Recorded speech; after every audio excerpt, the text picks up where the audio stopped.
Hey, this is Alex Kessler and Ben Bateman, and this is the Masters of Modern Hot Take. Last week we ranked the top 20 Planeswalkers, but Elspeth Knight Errant did not make it, and today we're going to be breaking down why we think that is and what happened. Where did her fall from grace come from? Was it Heliod? What happened? Come on. Was it Ashiok messing with her mind, or was it just that the card's overrated? Today in the MMCast Hot Take. Okay, nerd. Whoa. I know the story, all right? You don't? It's fine. But, because it's kind of bad now. Makes everyone sad.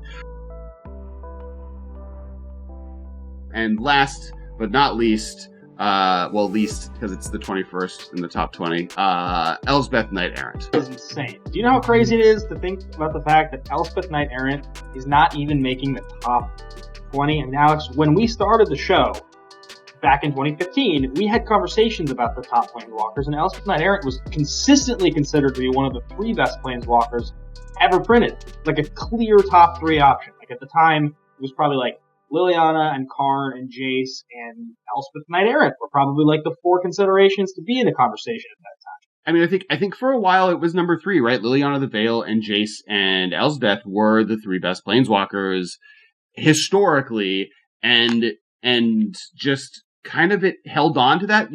Rankings are gummy. People are like, oh yeah, Elspeth is good. It has to be good. We'll rank it. But then when we were doing our rankings for this and really thinking about it, it hasn't won anything ever in Modern and even Legacy. Like, I think like once in a while it's a one or two of in control decks, especially early days of Modern, but it's not really a card that, has ever seen a ton of play in Modern, especially, but really out of Standard. And just like, because it's gummy, but there's just so many cards above it that have seen significant play that are Planeswalkers. So many powerful Planeswalkers have been printed since Shards of Alara block. And it's not even probably the most powerful. I mean, on this list, it's not even the only card from Shards of Alara block that made it. Like, there's a card that made it onto the top 20, and Elspeth kind of didn't make it. Yeah, that's pretty wild to think about that. I mean, I can remember like Zoo decks would play this in the 4-drop slot as like a 2-of kind of a thing. I seem to remember there were some Zoo decks back then, like the ones that would play, Step Links and whatnot, that would play either you'd play Elspeth in the 4-drop slot, or sometimes you would play like Ranger of Eos, right? So like it was kind of in that slot, the catch-up slot, the Master of Waves slot in Merfolk. But that's just not the case anymore. I mean, even those decks, that's just not what they're doing. The velocity is higher. It's just not good enough. I mean, it's a very powerful card, and it's a great card, and I still enjoy casting it when I play it in games of Magic. But in the context of what we're talking about, it is crazy to see how it's slid so far down. Why do you think it is that it's like, what is it not doing? You think that kicks it so far down the list? I think part of it is just like there are better versions of the 4-drop white Planeswalker slot that fits better with strategies. I mean, if like Geist decks were running around, Elspeth is pretty good in that shell. Technically, those decks don't really want a 4-drop like a 4-drop creature that doesn't affect what their opponent is doing, right? They want their like indestructible, like untargetable 3-drop and then interaction. And Elspeth kind of just is like a fine blocker that can launch a Geist if it's good, but at that point you're kind of winning already. Last week we talked about, Gideon Ally of Zendikar is a good example of just a card that pound for pound does more than what Elspeth does, and kind of does what Elspeth does if you combo it with Geist, right? It already is the 6/6 worth of power and toughness attacker, but also creates tokens to protect itself and also creates emblems that permanently affect the board.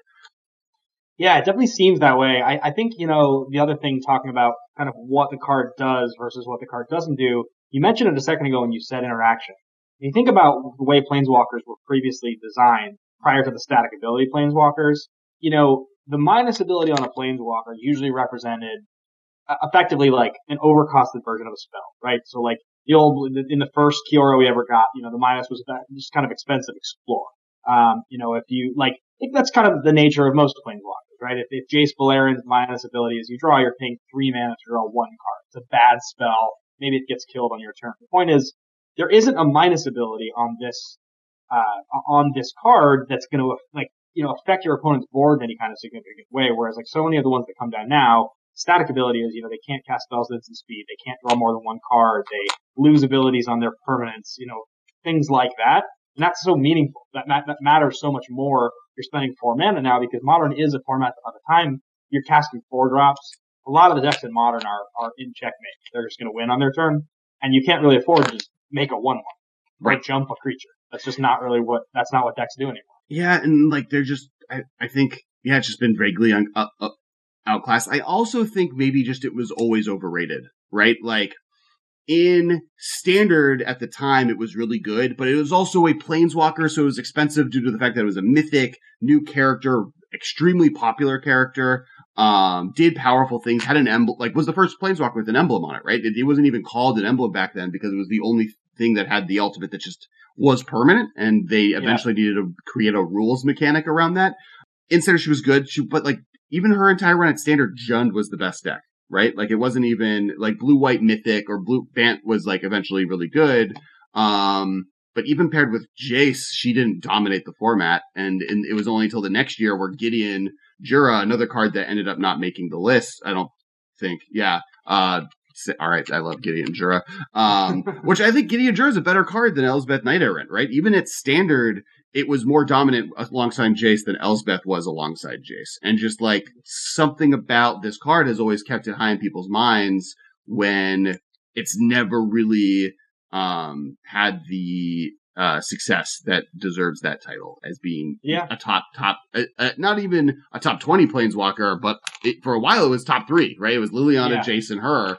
And I don't even think she ever deserved that. So now a different version of Elspeth, I think, does deserve that ranking. I think Elspeth Sun's Champion, the 6-mana one, is a top tier Planeswalker, made the top 20 list, and like dominated Standard when it was in Standard, was the best card out of one of the best decks, and is commander playable, is one of the best sideboard options in Modern in white based decks to this day, I think. And so it's not saying Elspeth the character doesn't have a top 20 card, just the original Knight Errant ended up, I think, being a little bit overrated. I'll tell you where Elspeth Sun's Champion is not playable in any of my decks. It costs 6. Anyway. Before we move, I do want to thank everyone. Thank you for watching this hot take. And make sure to hear the rest of the conversation about what are the top 20 Planeswalkers. We recorded last week. The episode should have released last Friday on the YouTube channel or in podcast form. Make sure to like, down, and subscribe. All that is important. Tell us where you think Elspeth ranks among the top 20 or best Planeswalkers of all time. Is it still one of the best? Are we wrong? Is it rated? What are some decks you remember it being really good in? And make sure to check out at the end of this week. There'll be another episode, so make sure to tune in on Friday. Yeah, to follow along with what we're doing, you can find me at Ben Bateman Media. You can follow me at Ben Bateman Streaming on Twitch. And I'm at Kes Wiley everywhere, except for on Twitch where I'm /Kesko, to my continuous chagrin.